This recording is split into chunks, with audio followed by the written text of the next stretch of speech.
Mari kita awali kuliah pada pagi hari ini dengan bersama-sama membaca basmalah. Bismillahirrahmanirrahim. Untuk yang galat silakan di screenshot, dikirim di grup kelas, nanti saya input. Kemudian yang belum sempat QR nanti akan ditampilkan lagi di tengah-tengah perkuliahan atau di akhir perkuliahan.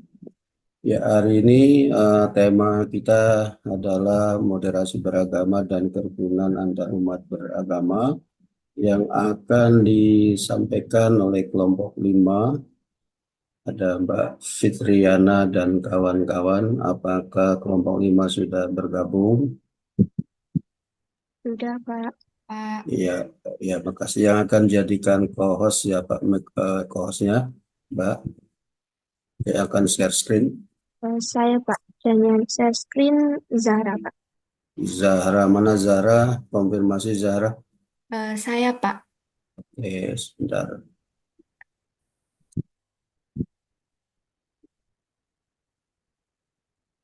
Silakan bisa dicoba Mbak Zahra.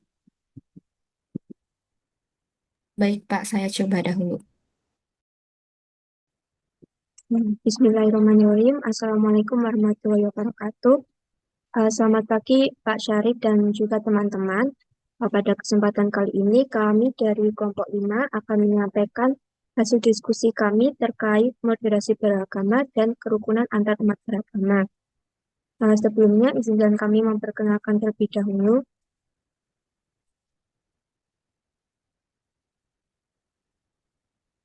Baik, untuk teman-teman yang disebutkan namanya, bisa on cam dan juga on mic untuk menyampaikan kehadiran.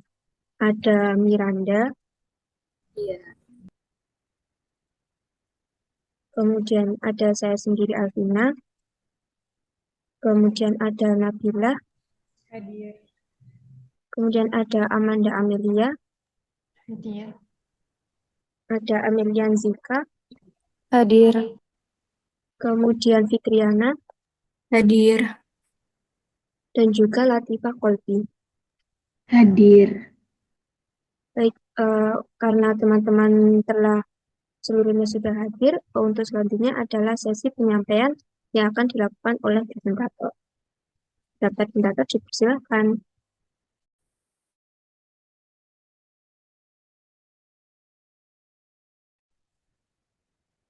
Baik, berikut merupakan daftar isi dari presentasi ini.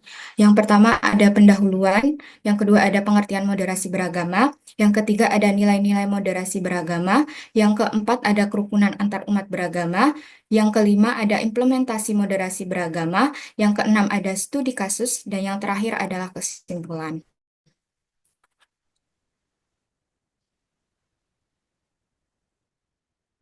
Nah, adanya perbedaan suku, ras, maupun agama menyebabkan perbedaan paham dan juga cara pandang antar sesama manusia. Nah, perbedaan pandangan dan juga paham tersebut terkadang dapat menimbulkan percikan ancaman berupa tindak ekstremisme. Nah, salah satu tindak ekstremisme yang marak terjadi baik di Indonesia maupun di belahan dunia lainnya adalah ekstremisme terhadap agama. Nah, untuk menghindari munculnya tindak ekstrim tersebut, maka diperlukan pemahaman mengenai moderasi beragama guna mencapai toleransi antar sesama dan juga tercipta kerukunan di lingkungan hidup. Nah, toleransi dalam beragama ini juga telah disinggung oleh Allah Subhanahu wa taala dalam Al-Qur'an surah Al-Kafirun ayat 4 yang berbunyi A'udzubillahi minasyaitonirrajim Bismillahirrahmanirrahim lakum dinukum waliyadin yang artinya adalah untukmu agamamu dan untukku agamaku. Nah, ayat tersebut menyiratkan makna penting yaitu adanya perbedaan keyakinan antar sesama manusia harus disikapi dengan cara saling menghormati dan juga saling menghargai.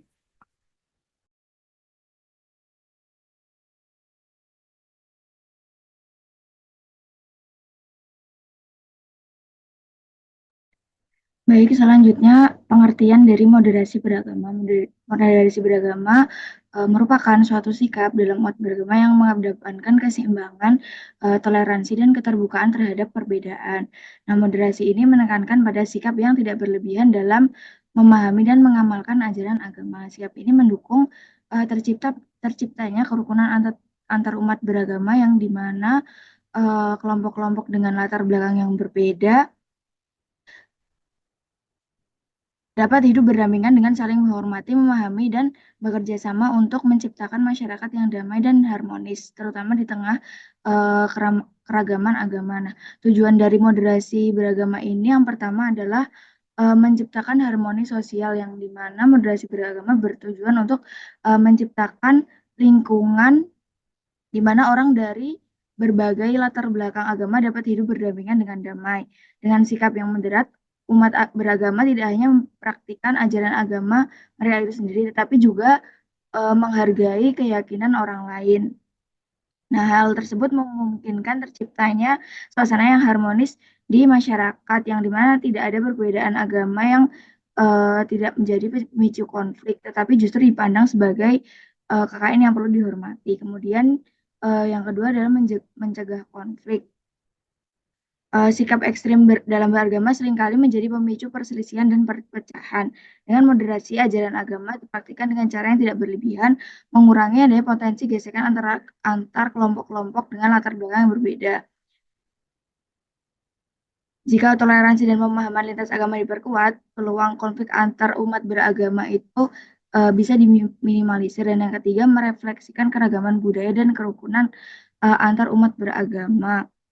Di mana moderasi beragama menghargai kenyataan bahwa masyarakat modern zaman sekarang itu sangat beragam, baik dalam budaya maupun keyakinan agama. Dengan mempromosikan toleransi, moderasi beragama mengajarkan bahwa keragaman adalah bagian dari identitas bersama yang harus dijaga dan dihargai. Hal ini membantu menciptakan ikatan sosial yang kuat dan memperkuat rasa persaudaraan antar komunitas yang berbeda, sehingga membangun masyarakat yang lebih saling menghormati perbedaan. Next. Baik, kemudian ada nilai-nilai moderasi beragama. Nilai-nilai moderasi beragama sendiri ada 5 poin. Yang pertama adalah toleransi. Toleransi itu adalah sikap menghormati dan menerima perbedaan keyakinan, pandangan, serta praktik keagamaan yang orang lain perlu yang tanpa perlu memaksakan keyakinan sendiri. Nah, dalam konteks moderasi beragama sendiri, toleransi itu menjadi landasan utama untuk hidup bersama secara damai meskipun ada perbedaan agama dan kepercayaan. Kemudian yang kedua adalah keadilan. Keadilan dalam moderasi beragama itu berarti memberikan perlakuan yang adil dan setara kepada semua pemeluk agama tanpa diskriminasi. Nah, jadi keadilan itu mengharuskan semua pihak diberi hak yang sama, baik dalam menjalankan ibadah maupun kehidupan sosial. Kemudian yang ketiga ada keseimbangan. Keseimbangan dalam moderasi beragama itu adalah menghindari sikap ekstrim atau fanatik dalam beragama yang cenderung berlebihan dan menimbulkan potensi konflik. Kemudian yang keempat ada nilai kemanusiaan. Kemanusiaan dalam moderasi beragama itu menekankan pada nilai-nilai universal yang dimiliki oleh semua manusia tanpa memandang latar belakang agama. Jadi kemanusiaan ini mengedepankan penghargaan terhadap martabat manusia, kasih sayang, kemanusiaan sebagai nilai dasar dalam setiap ajaran agama. Kemudian yang terakhir ada persaudaraan atau ukhuwah. Nah, nilai persaudaraan atau ukhuwah ini melibatkan 3 aspek utama, yaitu persaudaraan sesama umat Islam atau ukhuwah Islamiyah. Yang kedua, persaudaraan sesama warga bangsa atau ukhuwah wataniyah, dan persaudaraan sesama manusia atau ukhuwah basyariah. Next.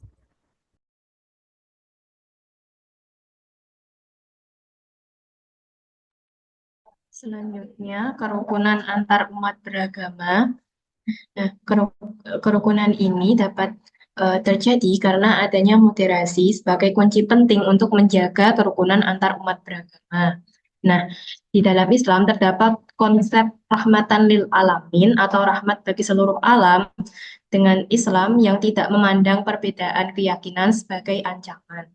Nah, perbedaan itu dimaknai sebagai warna, bukan sebagai ancaman yang dapat mengancam Islam sendiri. Nah, di dalam Islam tersebut, umat Islam itu harus senantiasa bersikap adil, toleran, dan terbuka terhadap keberagaman, termasuk keberagaman agama, suku, dan budaya. Kemudian umat Islam itu harus menjadi teladan dalam membangun dialog antar umat beragama, sehingga tercipta perdamaian dan kerukunan. Nah, di zaman Rasulullah sendiri terdapat piagam Madinah Piagam Madinah itu salah satu contoh untuk menyatukan umat Yahudi dan umat Muslim yang ada di Madinah pada zaman dahulu. Baik, selanjutnya implementasi beragama. Implementasi dari moderasi beragama bisa dari berbagai bentuk seperti upaya dan sikap.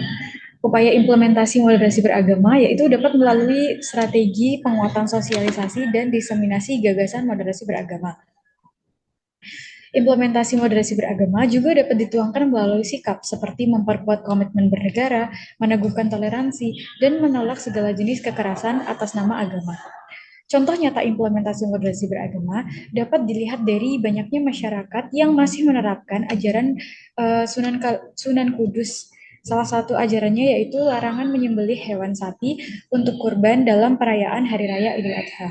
Ajaran tersebut adalah suatu bentuk toleransi pada masyarakat Kudus yang saat itu mayoritas pemeluk agama Hindu. Sebab dalam ajaran agama Hindu, hewan sapi sangat disakralkan. Hal tersebut merupakan strategi Sunan Kudus dalam menyebarkan agama Islam. Dengan metode dakwah yang menerapkan prinsip saling menghargai dan menghormati tersebut, agama Islam lebih mudah diterima oleh kalangan masyarakat. Selanjutnya. Baik, selanjutnya ada contoh moderasi beragama di masa-masa sekarang ini, yakni kunjungan Paus Fransiskus ke Indonesia yang menjadi salah satu momen bersejarah yang sangat dinantikan oleh masyarakat dari berbagai latar belakang agama. Sebagai pemimpin tertinggi di Gereja Katolik Roma, kehadiran Paus Fransiskus di tanah air itu bukan hanya sebagai kunjungan pastoral saja, melainkan juga sebagai simbol dialog antar agama dan penguatan nilai-nilai moderasi beragama. Kunjungan ini menjadi momen penting untuk menegaskan kembali pentingnya moderasi dalam beragama dan bagaimana hal tersebut itu dapat memperkuat harmoni sosial serta kedamaian antar umat beragama. Nah, di Indonesia sendiri ini terkenal dengan keberagaman agama yang sangat kaya seperti Islam, Kristen, Katolik, Hindu, Buddha, dan Konghucu yang merupakan agama resmi yang secara tertulis diakui oleh negara. Namun, masih banyak kepercayaan lokal juga yang berkembang di masyarakat. Nah, dalam situasi ini, penting bagi seluruh elemen masyarakat untuk mengedepankan moderasi beragama, yakni sikap yang tidak ekstrim dalam beragama dan menghargai beragam pandangan serta praktik keagamaan. Nah, moderasi beragama menjadi salah satu pilar utama yang menopang persatuan dan kesatuan bangsa Indonesia. Moderasi ini dapat melibatkan sikap toleransi, saling menghormati, serta kesediaan untuk berdialog dan bekerja sama dalam menghadapi tantangan bersama. Kunjungan Paus Fransiskus ini menjadi sangat relevan karena mengangkat kembali urgensi nilai-nilai moderasi dalam beragama, terutama di tengah berbagai tantangan yang dihadapi oleh bangsa Indonesia. Berikut ini adalah contoh video di mana saat kunjungan Paus Fransiskus ke Indonesia.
Oke, baik. Setelah dari hasil pemaparan presentasi tadi, dapat disimpulkan bahwa Indonesia yang memiliki budaya multikultural menjadi latar belakang penerapan moderasi beragama. Kemudian, moderasi beragama itu sendiri bertujuan untuk menjaga keharmonisan sosial dan juga kerukunan umat beragama. Sehingga moderasi beragama sejalan dengan konsep agama Islam sebagai rahmatan lil alamin dan implementasi tidak memandang perbedaan keyakinan sebagai ancaman, seperti yang dikatakan di awal tadi, seperti pada surah Al-Fatih. Berikut ada referensi yang kami gunakan.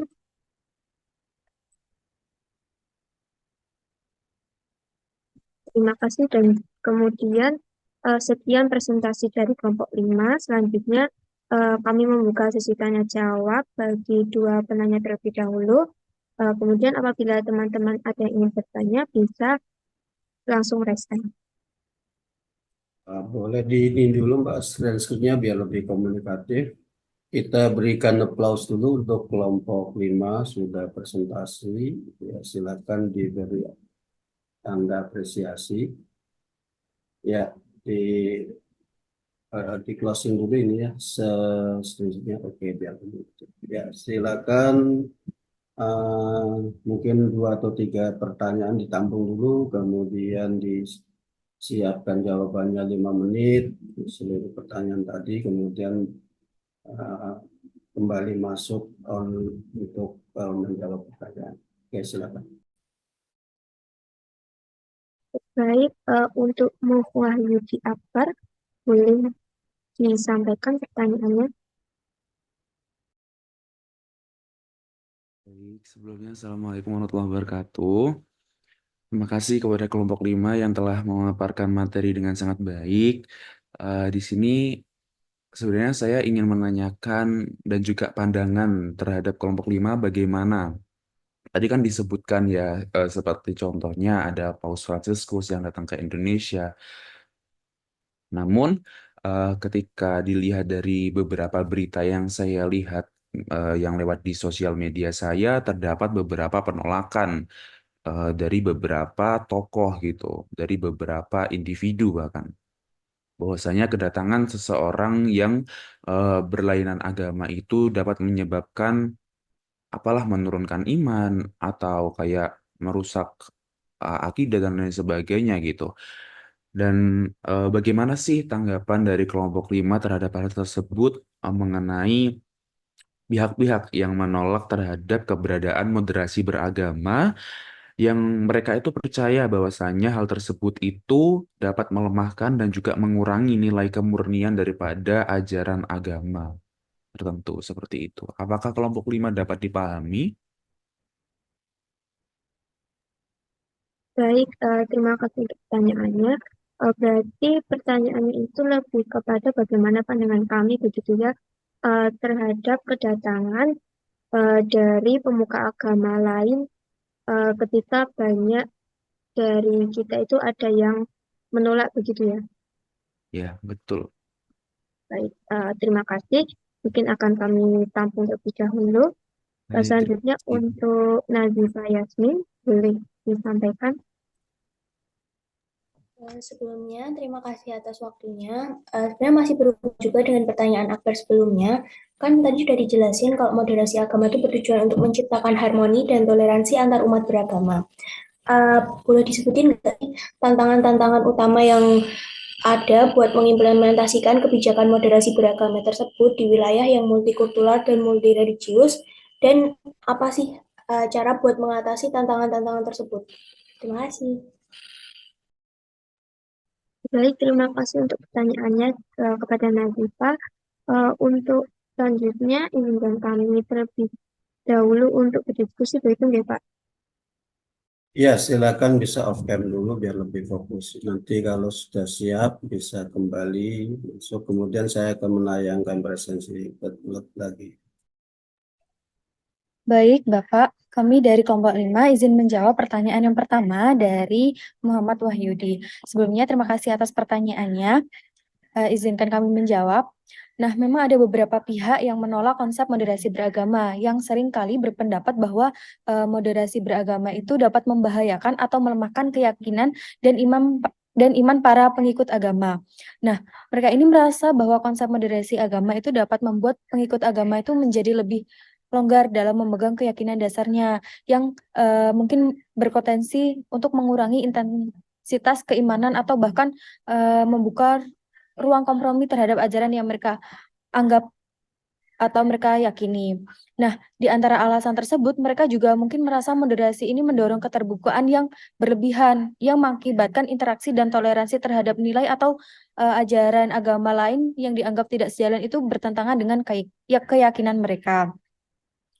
Selain itu, juga ada beberapa tokoh yang menilai bahwa moderasi beragama itu juga menjadi alat untuk menekan atau mengendalikan pengaruh agama tertentu dalam masyarakat.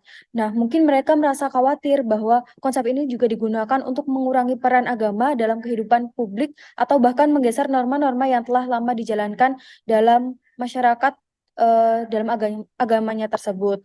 Nah, namun menurut kami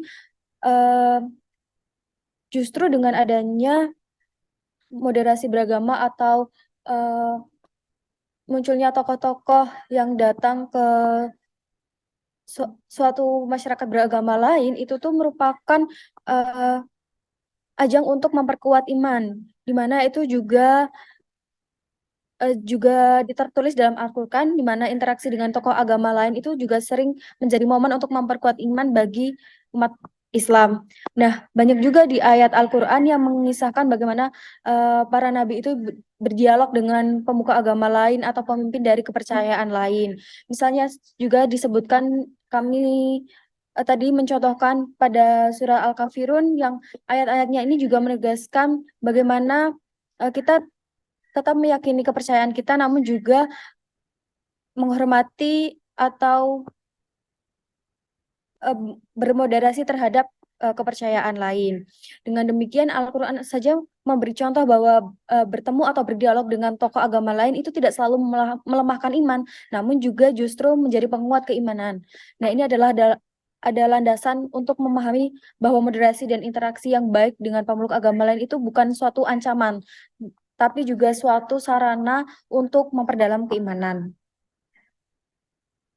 Mungkin ada teman dari kelompok 5 yang ingin menambahkan.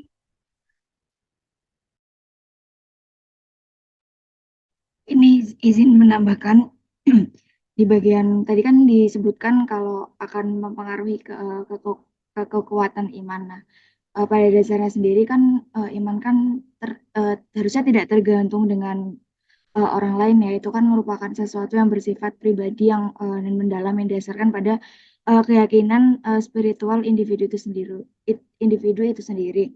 Nah, kehadiran tokoh agama pemuka agama lain seperti Paus Fransiskus yang datang ke Indonesia itu tidak serta-merta dapat mempengaruhi atau menurunkan iman seseorang. Justru iman seseorang yang kuat itu akan menjadikan seseorang itu tetap teguh dan dalam keyakinannya itu meski mereka berada dalam keragaman antar masyarakat seperti itu. Nah, Islam sendiri menjunjung tinggi toleransi antar umat beragama yang dimana ajaran Islam menjunjung konsep ukhuwah insaniyah yaitu persaudaraan kemanusiaan dan toleransi atau tasamuh.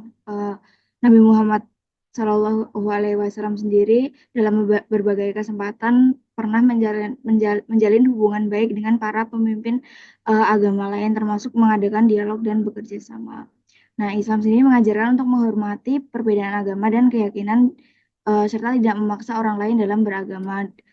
Tercantum dalam Quran surat Al-Baqarah ayat 256 yang artinya tidak ada paksaan dalam menganut agama Islam. Sesungguhnya telah jelas jalan yang benar daripada jalan yang sesat. Karena itu barang siapa yang ingkar dan beriman kepada Allah, maka sungguh ia telah berpegang kepada tali yang sangat kuat yang tidak akan putus.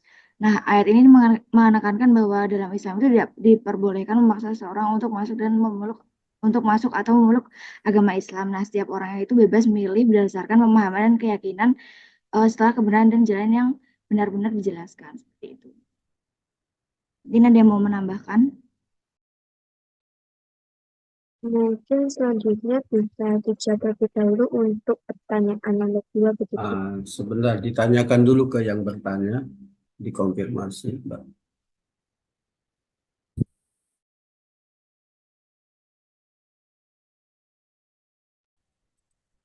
Untuk Muhayyudi Akbar, apakah pertanyaannya sudah terjawab? Baik, sudah terjawab. Terima kasih kelompok 5 atas jawabannya. Baik, terima kasih kembali.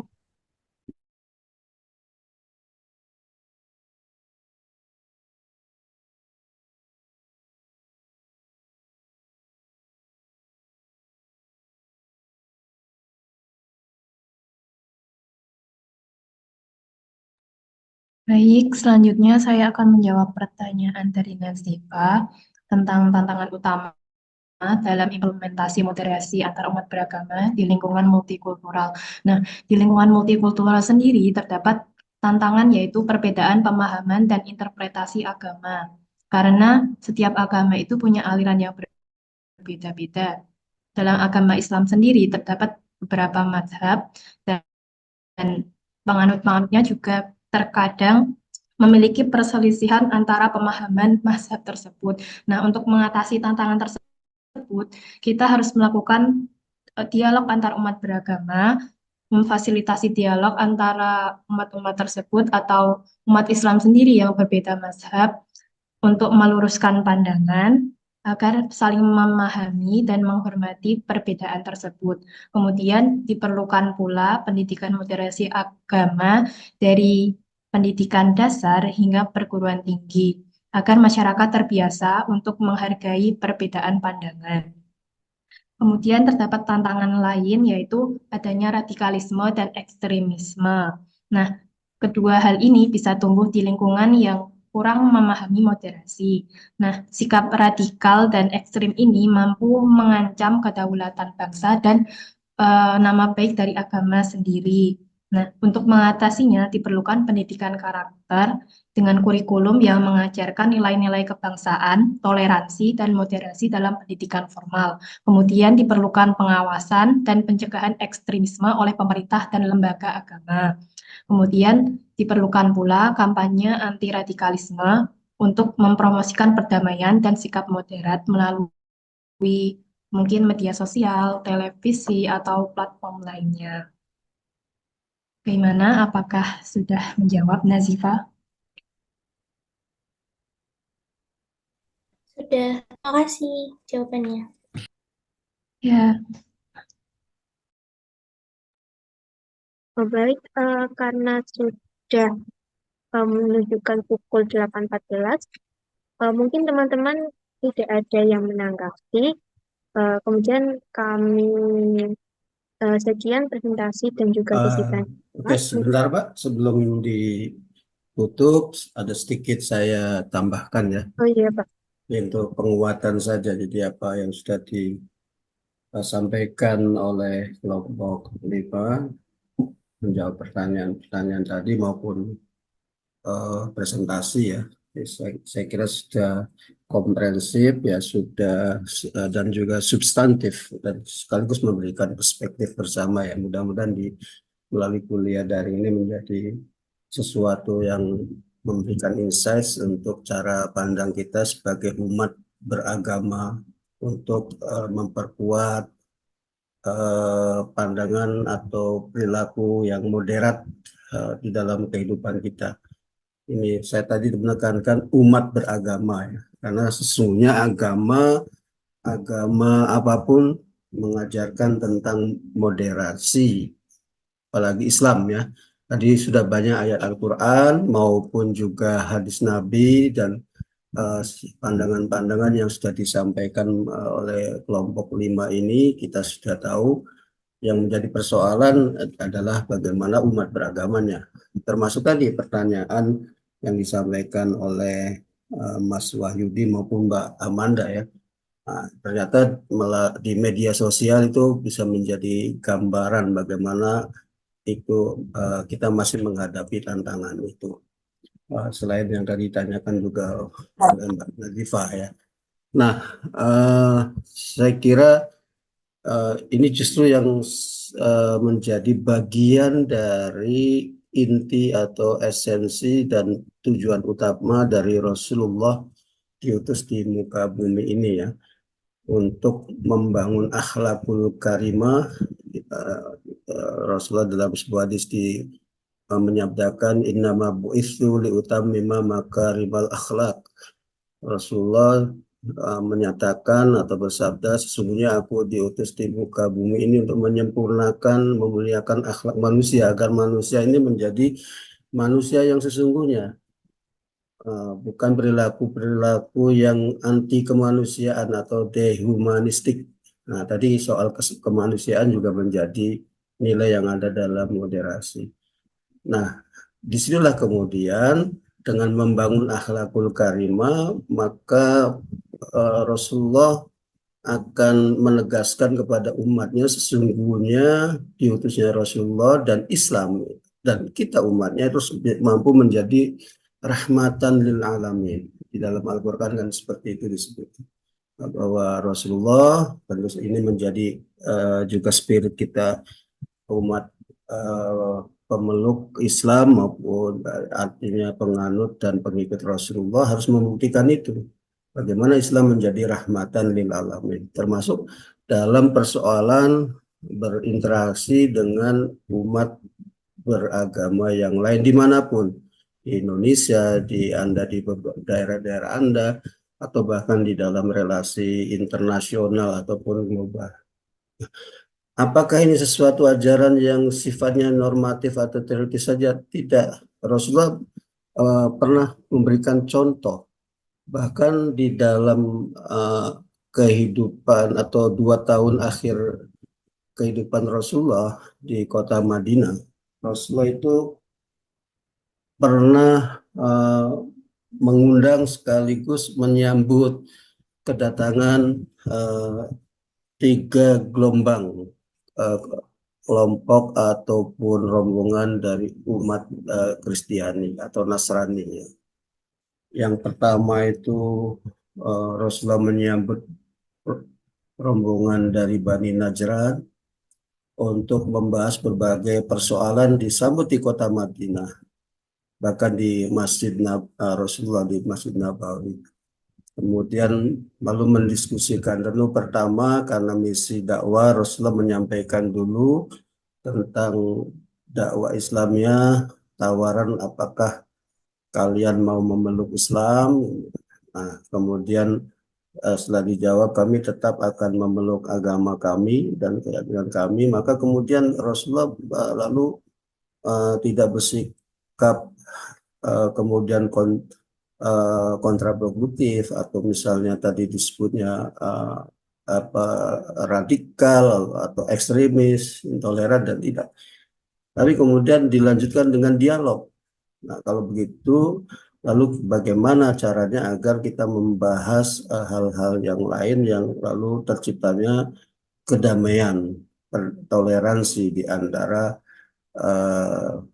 umat Islam atau Rasulullah dan para pengikutnya dan penduduk Madinah dengan kelompok Bani Najran ini. Maka kemudian membahas berbagai hal termasuk persoalan hubungan keagamaan, karena di situ juga ada hadir juga dalam rombongan itu yang dipimpin oleh Al-Aqib sebagai ketua rombongannya, kemudian As-Sayyid sebagai IO-nya, event organizer dari rombongan tersebut, kemudian ada juga Uskup yaitu Abdul Haris yang ikut, dan kemudian Rasulullah melakukan dialog dengan rombongan tersebut, termasuk membahas persoalan hubungan agama, persoalan politik, persoalan ekonomi, pendidikan, dan sebagainya. Nah, sampailah kemudian lalu ada komitmen bersama atau perjanjian bersama Rasulullah dan padahal Rasulullah dan penduduk Madinah satu yang jumlahnya mayoritas, kalau mungkin berkehendak atau menginginkan bisa saja karena lebih mayoritas akan menghabisi rombongan dari Bani Najran yang jumlahnya sedikit, yang lemah. secara kekuatan senjata, tapi itu tidak dilakukan oleh Rasulullah. Rasulullah ingin memberikan contoh tentang fondasi bagaimana membangun hubungan kemanusiaan, hubungan antar umat beragama atau yang tadi disebut dengan toleransi umat beragama, dan juga mencontohkan tentang wasatiyatul Islam atau moderasi Islam dan sebagainya. Untuk implementasi ayat yang ada di dalam Al-Quran tadi, termasuk yang tadi disebut oleh kelompok ini surat Al-Kafirun ayat 4 dan sebagainya. Nah, ini yang dilakukan oleh Rasulullah. Bahkan di akhir kunjungan Bani Najran ini, kemudian Rasulullah menjamin keselamatan dari semua rombongan tersebut, keselamatan jiwa dan sebagainya untuk kembali ke wilayahnya masing-masing. Nah, ini satu contoh. Ya, selain dengan Bani Najran juga Rasulullah menerima kunjungan dari rombongan Kristiani atau Nasrani Jarba dan Azruh, kemudian juga rombongan Raja Ailah dan warganya yang juga Kristiani untuk melakukan bagaimana relasi perdamaian dan kemudian juga komitmen dalam membangun hubungan antara satu wilayah dengan wilayah yang lain dan antara suku dengan suku yang lain, dan termasuk dengan penduduk Madinah atau yang saat itu menjadi wilayah Islam atau di mana Rasulullah menjalankan kepemimpinan agama maupun politik dengan rombongan dari Raja Ailah tersebut. Nah, ini contoh konkret yang dilakukan oleh Rasulullah. Jadi kalau apa yang dilakukan oleh para pemuka Muslim menyambut kedatangan kunjungan Paus itu bukan sesuatu yang baru. Itu yang sudah dicontohkan oleh Rasulullah. Imam besar Masjid Istiqlal Profesor Nazaruddin Umar yang sekarang jadi Menteri Agama dan beberapa tokoh lintas agama yang ada di Indonesia menyambut itu dalam kerangka bukan untuk memperlemah iman, tapi untuk mencerahkan keimanan masing-masing. Nah, tetapi lalu tidak sampai kemudian mencerahkan iman itu kemudian lalu akibatnya kontraproduktif, seperti misalnya ya seperti yang tadi ditanyakan Mas Wahyudi, nanti ini akan terjadi kristenisasi, atau ketika umat Islam berkunjung ke tempat yang lain yang minoritasnya Kristiani misalnya, oh ini Islamisasi, atau umat Islam ke tokoh agama yang berkunjung ke Bali, mungkin nanti cara pandang orang itu, oh ini Islamisasi. Nah, ini kan sesuatu yang relasi antarumat beragama yang negatif, yang kontraproduktif. Jadi ini saya kira tujuan Paus ke Indonesia itu tujuannya adalah tujuan kemanusiaan dan membangun relasi harmonis dan toleransi antar umat beragama. Dan itu merupakan implementasi dari moderasi beragama yang tengah dikembangkan atau diperkuat di Indonesia. Dan perlu mungkin teman-teman ketahui bahwa moderasi beragama ini menjadi bagian dari kebijakan politik negara dan sekaligus juga sebagai bagian dari penguatan moral keagamaan di Indonesia. Secara legal formal bahkan kemudian sudah muncul Perpres nomor 58 tahun 2023 yang menegaskan bahwa penguatan moderasi beragama ini harus menjadi tanggung jawab semua lintas kementerian dan kelembagaan, tidak hanya Kementerian Agama saja yang mengurusi hubungan atau kehidupan beragama di Indonesia, tapi juga menjadi seluruh tanggung jawab kementerian dan lintas lembaga pemerintah, lembaga masyarakat, lembaga keagamaan, lembaga pemuda dan sebagainya. Ini menjadi tanggung jawab bersama, ya tentu saja di bawah leading sektornya adalah Kementerian Agama karena memang satu kementerian yang diberi kewenangan untuk mengelola kehidupan beragama di Indonesia. Nah, saya kira itu ya. Jadi kalau kesadaran ini sudah eh, dicapai atau dipahami bersama oleh masyarakat beragama di Indonesia, insya Allah tantangan-tantangan tadi yang ditanyakan Mbak Nazifa yang tadi dijawab oleh Mbak Amanda itu tidak akan terjadi atau akan eh, tidak akan apa membuat sesuatu yang hubungan yang negatif di antara umat beragama, apakah itu tantangan eksklusivisme ataupun tantangan ekstremisme, bahkan terorisme misalnya. Saya kira itu yang bisa saya tambahkan. Silakan selanjutnya diberi closing statement untuk mengakhiri seminar kelas pada pagi hari ini. Silakan Mbak Alvina dan kawan-kawan. Baik, terima kasih Bapak Syarif atas tanggapannya dan juga teman-teman yang telah memperhatikan dan juga mendengarkan presentasi dari kami. Mungkin sekian presentasi dan juga sesi tanya jawab dari kelompok 5. Bila terdapat kesalahan yang disengaja maupun tidak disengaja, dari kelompok 5 kami mohon maaf sebesar-besarnya. Demikian, wassalamualaikum warahmatullahi wabarakatuh. Waalaikumsalam warahmatullahi wabarakatuh. Sekali lagi diberikan tanda apresiasi untuk kelompok 5 yang sudah presentasi dan menjawab pertanyaan ya. Selanjutnya nanti yang belum presensi atau yang galat presensinya bisa kirim screenshotnya di grup kelas, nanti akan saya input. Kemudian pekan depan kita bertemu lagi dengan tema yang lain, yaitu tema sistem ekonomi Islam oleh kelompok 9. Silakan nanti kelompok 9 mempersiapkan diri. Akhirnya saya atau mari kita tutup kuliah daring pada pagi hari ini dengan bersama-sama mengucapkan hamdalah, alhamdulillahirabbil alamin. Terima kasih. Wallahu a'lam bishawab. Wallahu muwaffiq ila aqwamit thoriq. Wassalamualaikum warahmatullahi wabarakatuh. Waalaikumsalam warahmatullahi wabarakatuh. Terima kasih, Pak. Terima kasih, Pak. Ya, sama-sama. Roomnya saya tutup ya.